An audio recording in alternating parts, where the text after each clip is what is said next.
What is going on, everybody? Welcome into Hawk Talk on Melrose. I am Collin, joined today with Tyler. We are getting so close to the football season. We got this episode and one more episode left, and we are finally back. Tyler, it feels like the off season.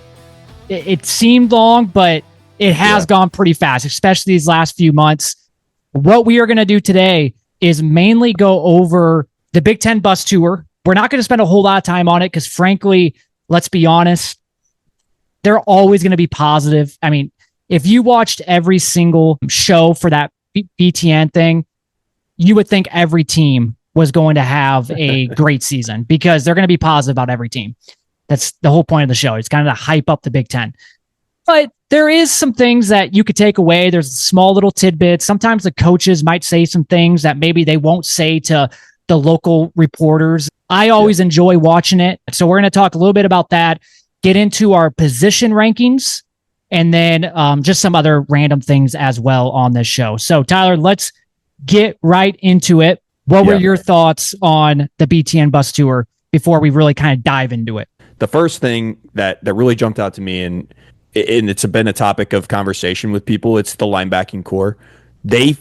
From what they saw, they felt really good about the linebacking core. Now, I think Jake Butt kind of touched on it. He mentioned that, while there's not a ton of experience on the field, there's a lot of experience in terms of they've been in the system for quite a while. These are veteran guys that should know what they're doing because they've learned this defense for how many years. A lot of these guys are upperclassmen. Most of them are that we think are going to start. So he feels really good about that, which, again, depending on who you ask, it could be a concern or could be just, I think for me and you, it's not as much of a concern as it is just we don't know what we have yet because they haven't played. The second thing, Mark Gronowski, like they believe he's the most talented quarterback Iowa's had in a really long time.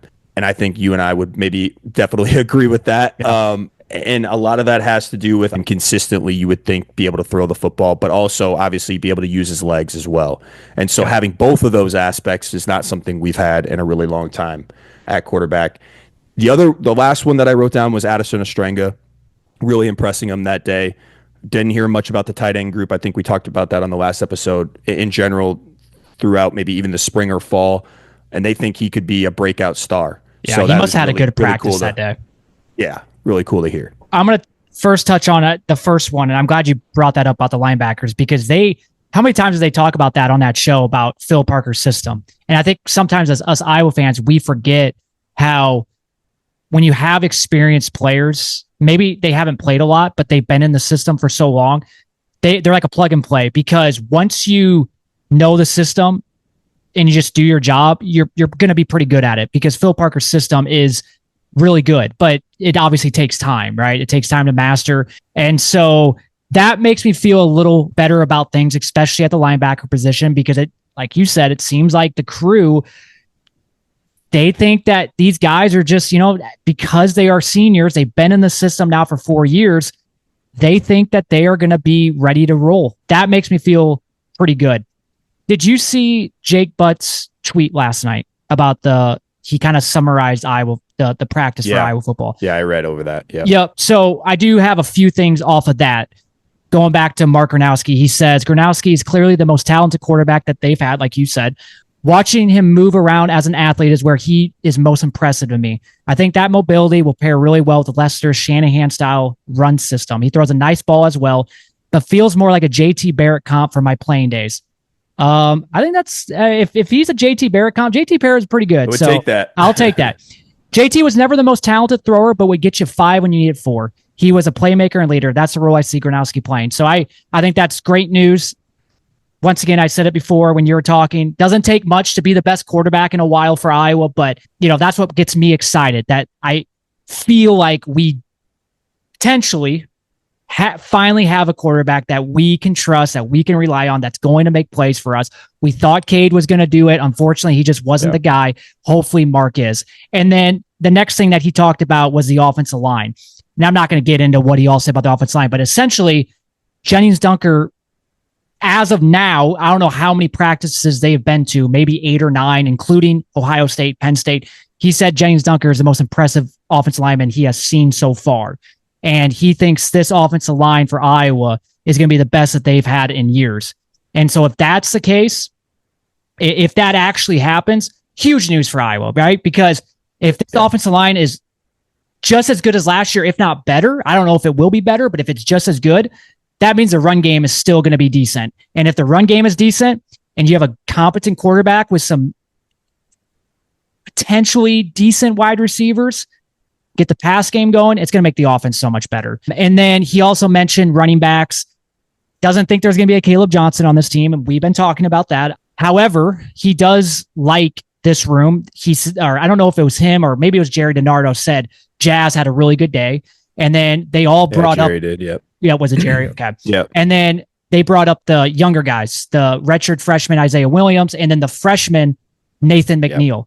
And I mean, once again, not only did they talk about it, but Lester brought him up again. Kirk Ferentz brought him up again. So he's playing this year, dude. I'm telling you right now. I don't know if they'll be able to redshirt him. I think he if he gets his opportunity, whatever that may be, I really think he could move up the ladder quicker than most people think. I really do. Yep, I agree. Now, the redshirt rule, you can play up to 4 games, so he'll be able to at least play 4 games this year, and then we'll see what we will do. But if he is that good, he's over 200 pounds. Yeah, you kind of maybe have to burn his redshirt. It does sound like we have some injuries though right now. Nothing serious, but something to monitor. Moulton is out with a hamstring injury, which those can be a little tricky. So I'm a little worried about that. But once again, it sounds minor. And then TJ Washington's banged up, but it just gives the opportunity for some of these younger guys to step in. We kind of already know what we have in Moulton. We kind of know what we have in TJ. So it's really giving these younger guys the opportunity to get some snaps and things like that. One last thing that Jake Butt talked about was he said the wide receiver room looked capable. Wouldn't say dominant or explosive, but capable of being better than they've been in the past. I like freshman KJ Parker, but I'm unsure the full impact he can make as a freshman. He didn't really seem too high on the wide receivers, which kind of contradicts what we've been hearing, right? Even Lester brought it up again to the Big Ten crew about how he thinks this wide receiver room is the most improved position group. He wants to be 50-50. He really likes how they're knowing what they're doing.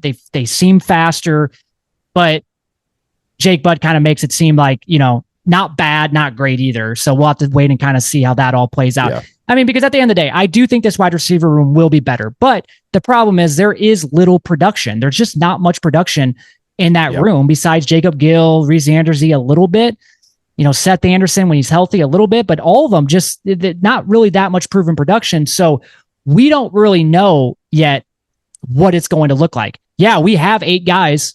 Great. We feel good about 8 guys. We feel good about some of the skill sets some of these guys have. But when we play Iowa State, when we play Penn State, are they going to be able to create separation? So that's going to be the biggest thing that I think, we'll have to wait and see. So other than that, I think we kind of touched on pretty much everything. I think compared to last year, one last thing.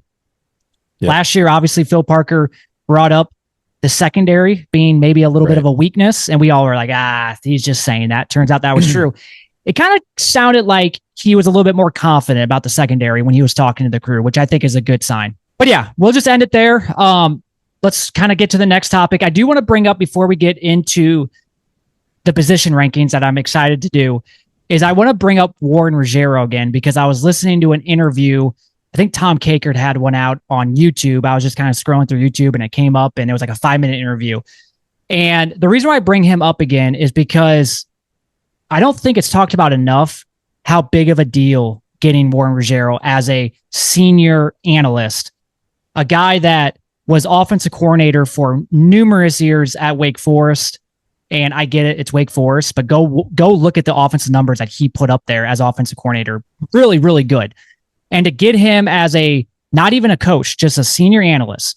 And the fact that Tim Lester went to Kirk Ferentz after the season, told him, hey, all the big programs like Penn State, Georgia, all these programs have these quote unquote advanced scouts that's all they do is they scout the opposing team, days in advance to generate a game plan for the next game. And so he told Kirk this.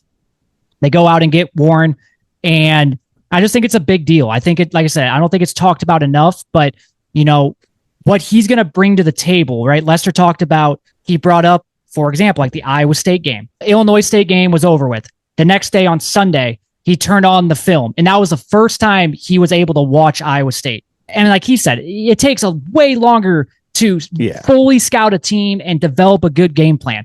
Well, now Warren will, days before, for example, like the Illinois State game, days before that, he will start scouting for that following game. So then it gives, by then on Sunday, and like Warren said, he's going to hand everything they need on like a platter to generate a good game plan. And so that Sunday, when they all get together, Warren will have everything that Tim Lester needs. And so instead of Tim having to, all Sunday, Monday, trying to scout and generate a game plan, he's going to have everything he needs on that Sunday morning, and they're going to be able to generate a really good game plan with the help of Warren, with the help of getting another scout from the NFL. I just think that is going to help us so much offensively because we didn't have it last year, right? Tim kind of was a solo guy. You could see how he still did a pretty good job. Every game felt a little bit different. It felt like we actually tried to put a game plan together, unlike the Brian Ferentz era. And now we're actually going to have somebody that's even like going to help even more. That's what I'm excited for. I really am, because I do think every single game we will have a different type of game plan. I'm just pumped for that. I don't know. I just wanted to bring that up because I really do think it's going to help us this year. You bring up Brian Ferentz. I mean, how many times have we said, he's even said, we're just going to do the same thing. We're just going to do it better. Yep. And we're not going to make adjustments, or it didn't look like after a bye week we really tweaked anything or changed anything. Now we're going to have a game plan in advance, and we're already going to have it tweaked for us, and we just have to go out and execute it, right? Which is awesome. Yep, exactly. Essentially, Tom Kakert asked Warren, like, what would you consider your job? And he said, I'm an advanced scout, breaking down opponents and analyzing them and giving them to Tim Lester and the staff. And I was just going to say, I think, his influence on Mark is probably great too. It probably goes unnoticed, but I think him like being such a great offensive mind, him just being able to share every little tips and tricks with Mark, being the quarterback, obviously, I'm sure that is invaluable. Yeah, he did say that he's with the quarterbacks on a daily basis. He's working with the quarterbacks every single day. So you essentially have like two quarterbacks coached, because he was a quarterbacks coach at Wake Forest, and he developed Sam Hartman, for example, really good quarterback. But you have Tim Lester and him. That's a lot better than just a few years ago when all we had was Brian Ferentz as the quarterbacks coach, right? He's with the quarterbacks on a daily basis. Sounds like he's going to be on the field during games, since Tim Lester will be up in the press box, and he will be with the quarterbacks down in the field. So I think that's just huge, because now... I love that. I think that's an NCAA rule that was changed maybe a year or two ago, where analysts can technically now be at games. Back before that, they couldn't even be at the games. They had to just Monday through Friday or Sunday through Friday, and then Saturday they were off limits. But they can now be with the team on game day. Yeah, I just think getting him was big time. I remember at the time I was pumped about it, and like I said, I just feel like it's not talked about enough how big of a deal getting somebody like that. And I'm really excited to see each and every game and how the game plan might be a little bit different each and every game. All right. It is time now for the position ranking. So there are 9 position groups: quarterback, running back, wide receiver, tight ends. We're grouping different outside of wide receivers, O-line, D-line, linebackers, secondary, and then special teams. 9 being the worst, 1 being the best. We're going to start at number 9, and we'll just go to number 1. Number 9 for you. Number 9 is linebacker. For me, I just don't know what we have with those guys yet. Again, I've said it on here. I'll say it again. I truly believe that they're, just because they haven't played doesn't mean that they're not going to be very good. Yeah. Hell, we keep hearing Carson Sharp's name thrown around as going to be maybe a really, really good linebacker for us. We just have to wait and see. I just don't know. There's no on-field proof yet.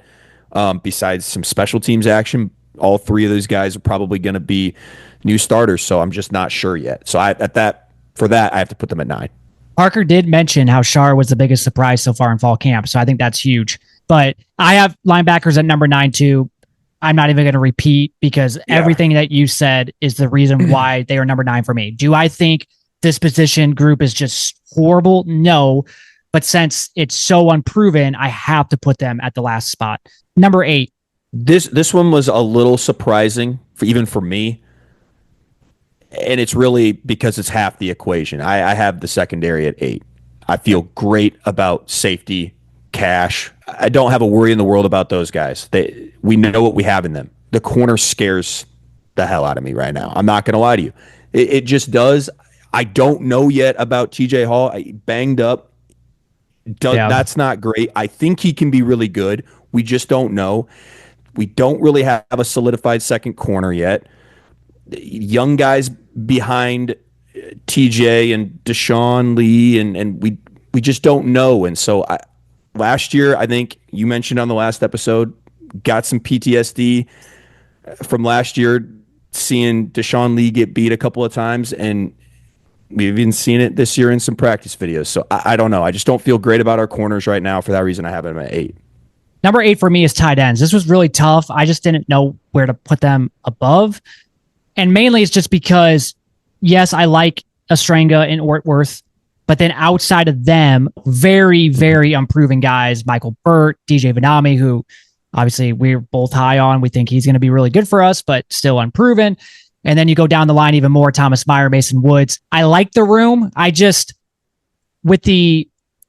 it takes is one injury, and then you're starting a guy that's a redshirt freshman or a freshman. Similar to linebackers, just kind of unproven on the back end.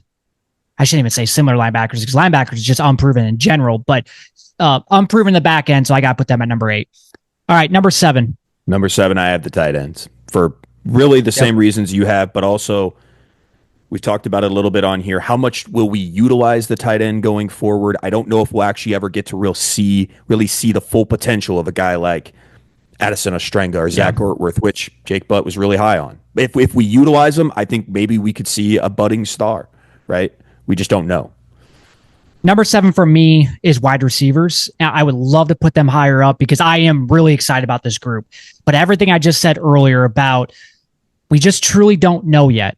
We just don't know when we are playing a better team like Iowa State, Penn State, Oregon's of the world, where very athletic corners, very athletic secondaries. Are we going to be able to create separation, right? Because let's face it, Iowa has been really bad the last decade. Number 1, creating separation. Number 2, actually catching the ball. It seems like we have a lot of drops. I want to put them higher. When you look at the other position groups, I have to put them at number 7 for me because we just don't know yet. Number 6. Wide receiver room for me. Yeah. So we're real close. Not much more to say. We do know it's a much more talented room than years past, especially these last few years. What you just mentioned, a few years ago, we were starting 2 walk-ons for the first game. So we're in a much healthier spot at the wide receiver group. Tim Lester is really, really high on these guys. I don't think he's just saying that to say it. Year 2, hopefully they take that next step. Again, we have to wait and see. We've been burned before, but I do think it's definitely improved. Number 6 for me is secondary. If you split, like let's say we were doing corners by itself and safeties would be top, maybe even top 2 for me, top 3 for sure. Because I've said it many times. I love this safety room of Cohen, Lutmar, and X, especially with X now moving to free safety. I just think he's going to be a lot better.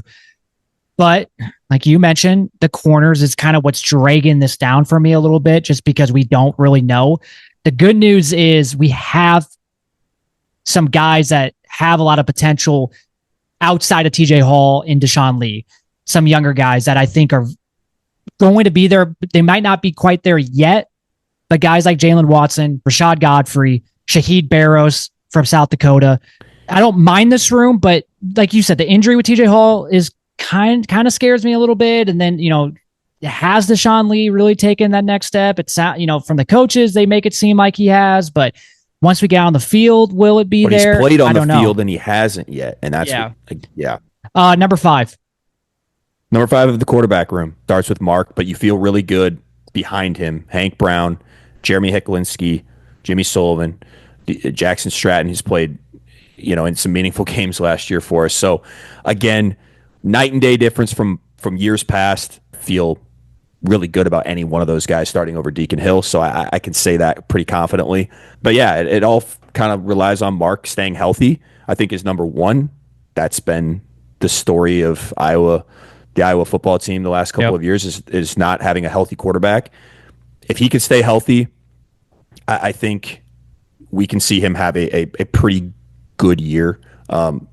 It's not hard to have a good year considering what it's been like, but I'll put them at number 5. Yeah, they're number 5 for me too.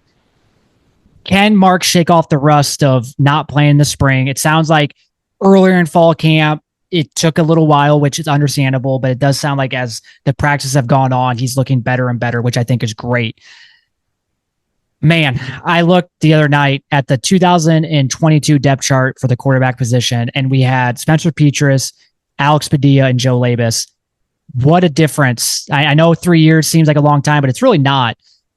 A difference 3 years makes with now Mark Gronowski, with Hank Brown, who was at Auburn, has a potential, and then Jeremy Alinsky, who was slated to be Wake Forest's like maybe a 3-year starter for them, right? Put up insane numbers down in Georgia. Just, I mean, you can't even, it's so much better, light years better. Yeah. Number 4. Number 4, I have the running back room. So we've kind of touched on it multiple times. We don't have Caleb Johnson back, which sucks, but we have a lot of capable guys to kind of be a running back by committee this year, which, you know, those guys on the Big Ten show kind of mentioned as well that they could see happening as well. So, and Tim mentioned that it could be more of a running back by committee this year than recent years. So you feel good about Kamari, feel good about Jazz, TJ, who hasn't played much this fall, but he'll be back. Feel really good about those 3 guys. All 3 guys can do a lot of different things, and it might just be who has the hot hand in that drive or that game or a stretch of games. We'll see if one of them takes the reins as the solidified starter, but I think it's kind of an open competition right now, which is not a bad thing. Man, this is boring because I have running backs at 4 too. But yeah, I mean, it really just comes down to depth. I mean, that's the reason why they are so high up here. Yeah. Because you know, you got those 3 guys, and then you have Xavier Williams, Nathan McNeil, Brevin Dowell. Like, you have a lot of guys in that room. Once again, no Caleb Johnson. But how do we know that though, right? We didn't know a year ago right now. It's true. We didn't know Caleb Johnson was going to be Caleb Johnson. You never know what's going to happen. Not saying that's going to happen. I don't think it will, but I'm just saying, like, you just never know. Number 3. Number 3, I have the defensive line. There's not really any question marks with the D-line this year, which is kind of different than last year, right? Last year we had a lot of question marks at D-line, especially the depth, and I really feel good about the depth of the D-line this year. With this defense, it all starts with our defensive line being able to finally create some consistent pressure with 4 guys, and that eventually will help maybe our secondary corners, who we talked about as maybe a little bit of a liability. But if we can get home with 4, Phil's going to have a good year on defense, that's for sure. So I actually have defense line number 3 too. What I'm really high on are those younger guys. I think taking that next step, like Joseph Anderson, Chima Chineke, Yose Epinenza, 5-star, already was getting some reps at the 2 the other day. I was watching an interview with him. He does not look like a freshman. He looks like he's been in the program for a couple years. He is huge. Dude, he's huge. Yeah, it's crazy. If he's just as good as AJ, I mean, you're talking him, you're talking, Brian Allen, Max Llewellyn, Ethan Hurkett. I've heard Kenneth Merriweather has had a pretty good fall camp. We just have a lot of dudes. Interior, we finally have some depth. I hope Jeremiah Pittman can get back because that will just help a little bit more, although they are high on Will Hubert. This is a good defensive line. I think it's going to be way better this year compared to last year. All right, number 2. Number 2, I have the offensive line. Deep as it's been. You just mentioned this could be one of the better offensive lines in the Big Ten, if not the country. Logan Jones and Jennings Dunker are All-American caliber players on the offensive line. They are potential first-round picks in the NFL draft on the offensive line. And so this isn't just, on paper. Like, this is and if they could, like you said, if they can replicate what they did last year, but also take that next step as a unit, that'll be, that's what succeeds, right? Exactly. Is for a quarterback. So especially Mark, but obviously still a little bit of a question at left tackle. Not concerning. It's more just who's gonna take that job and run with it. Hey, we're finally different. I have special teams at number 2. they could be number one too. I mean, it's such a great unit from punter to kicker to kick returner to punt returner. I mean, you can't go wrong. Maybe the biggest question is the long snapper, but we go out and we get Boston College's transfer who has a lot of experience. So I think we're good there. And then maybe the next question is who's going to be the gunners. But I trust LeVar Woods. This is the best special teams unit in the country.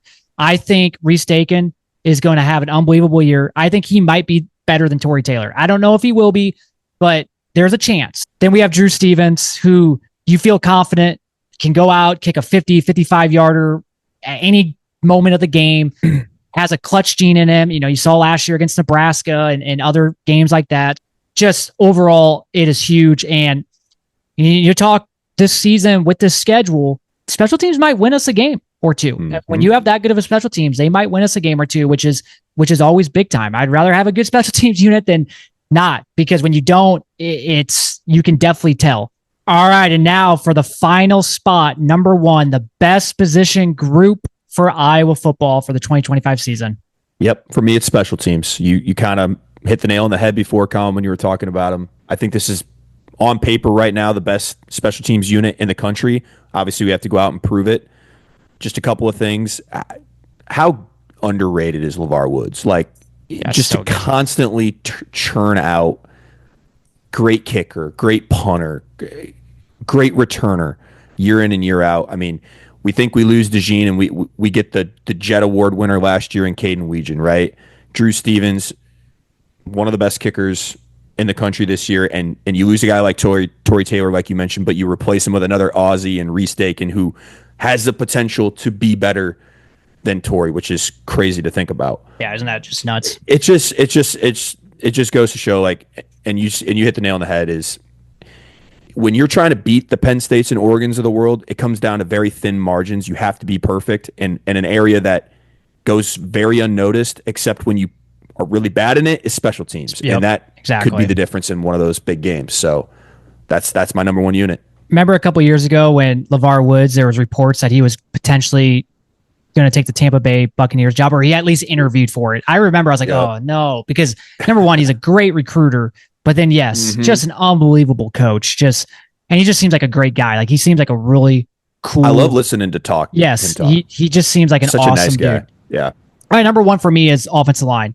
When you can say right now that at least two guys are probably going to be maybe first round draft picks in the NFL next year, if not maybe in the second round. So one or first or second round draft picks. And then you have another guy in Bo Stevens who could also be a draft pick player. You have Pieper, who the coaching staff is super high on. And we saw last year, and he was underweight last year. He was very explosive and very strong. And now he adds to his frame. I mean, the sky's the limit to him. Like you said, the biggest concern is left tackle, rightfully so. But I trust George Barnett. I trust that they will figure it out. And then not only that, you have some depth there too. Like Lane Jones, for example, could easily start for us, and he's probably going to come off the bench. Bryce George, a D2 All-American. Sounds like he's a little, it's not, he's still trying to pick up the, what it's like playing Big Ten speed. D2 is a little bit different, but he's another guy where, okay, if you need him to play, you have him. I mean, he has a frame anyway. I mean, 6'6", 315. So you have depth. You have at least two guys that are going to be either first or second day draft picks. You have another guy that's probably going to get drafted as well. And I mean, it is a very, very good unit. And I'm really excited because if they can live up to the potential, like I said earlier in this episode, it's going to make everything easier because it's going to get the run game going, which will get the pass game going. If you have a competent quarterback, which we think we have, the sky's the limit for this offense. Well, I was to say real quick too, I know Scott Dochterman, like when they talked about like our offensive line, I just remember him bringing up the fact that like the teams that we play on the schedule, like the Indianas, the Oregons, Penn States, they have some dudes on the D line, and so to have the capable offensive lineman to hopefully give Mark just enough time or to be able to run the football will be huge this season because we're going to need it. I'm so happy that Dunker and Jones decided to come back another year. I really am, because it is. I mean, with the schedule, if we didn't have a good offensive line going into the year, I would not feel very good about things. Having a better offensive line and one of the best in the country, it does. It makes me feel a little bit better about things, especially when we play, like you said, the Penn States, the Oregons, the Indianas of the world, which is crazy. Yeah. It's crazy to even put Indiana in that, because for our entire life, they've been so bad. But no, they are good. Their defense line's really good. All right, well, that will do it for this episode. We will be back next week. That will be our final episode of the offseason. Getting close, man. Colby will be on it. We're going to do our season predictions, pretty much game by game and different things like that. Stay tuned for that. But other than that, have a good rest of your week and go Hawks.